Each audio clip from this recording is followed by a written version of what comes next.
ආයිබෝවන් සියලුම දෙනාට මම අජිත් මගේ තම කැකිලාවේ මම මේ කතා කරන්නේ මට කරපු ලොකු වංචාවක් සම්බන්ධව මුළු ලංකාවේම කට්ටිය දැනගන්න. තව කෙනෙක් අමාරුවේ වැටෙන්නේ නැති වෙන්න. මේ මට වෙච්ච දේ වෙන්නේ නැති වෙන්න තමයි මූලිකම මේ වීඩියෝ එක දාන්නේ පරමාර්ථය. සුප්‍රසිද්ධ නළුවෙක්ගේ පුතේ බන්දු සමරසිංහගේ පුතා කාංචන සමරසිංහ. කාංචන සමරසිංහ තමයි මේ වංචාව කරේ. ගේම් එක ගැහුවේ. මගේ විස්තර ටික මම කෙටියෙන් කියන්නම් ඔයාලට දැනගන්න. ඒකම මේ වීඩියෝ එක අවසාන වෙනකම් බලන්න. මේකේ හැම ඩීටේල්ස් එකක්ම මම දාලා තියෙනවා. මම මේ කියන්නේ සත්‍ය දෙයක්.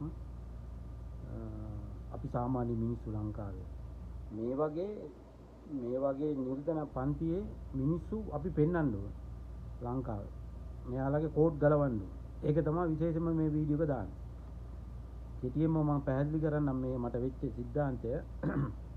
කාංචන සමරසිංහ කියන කෙනා මම අඳුරන්නේ මම සෞදි රටේ වැඩ කරන්නේ.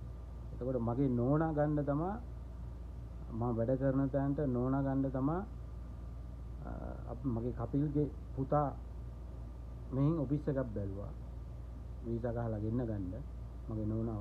ඊට පස්සේ මේ මත්තප් එකේ ඒජන්ට් කෙනෙක් තමයි ඔය කාංචන සමරසිංහගේ ටිප්පා ඒජන්සියක් ශාන් ඒසියන් ට්‍රැවල්ස් අධිපති කාංචන සමරසිංහ. මෙන්න මෙයා තමයි මට මේ ගේම් එක ගැහුවේ. මේ එයා ඒ අඳුරගත්තේ අන්න ওই මාර්ගය. එතකොට නෝනා මගේ ළඟට ආවා. එයාගේ මාර්ගය. එයා සබ් කෙනෙක්. එතකොට ලංකාවේ අන්නේ විශ්වාසයට තමයි මට මේ දේ සිද්ධ වුණේ. මම ගියා 2026 මාර්තු මාස 27 ලංකාවට. මමයි නෝනයි දෙන්නම ගියා. මාස 3කට වැකේෂන් ගියේ.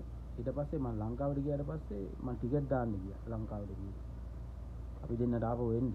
ටිකට් දාන්න ගියාට පස්සේ මට ටිකට් එක දාන්න බෑ. මගේ પાස්පෝර්ට් එක මාස 4යි ඉස්සරහට එක්ස්පයර් වෙන්න තියෙනවා.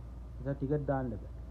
ඊට පස්සේ මට කිව්වා ටිකට් දාපු දණින් මෙහෙමයි ඔබ වීසා එක අලුතෙන් අය පොත හදන්න ඕනේ, වීසා එක ඒ පොතට එන්ටර් කරන්න ඕනේ කියලා ඔය කතන්දර ටිකක් කිව්වා පිළිවෙල.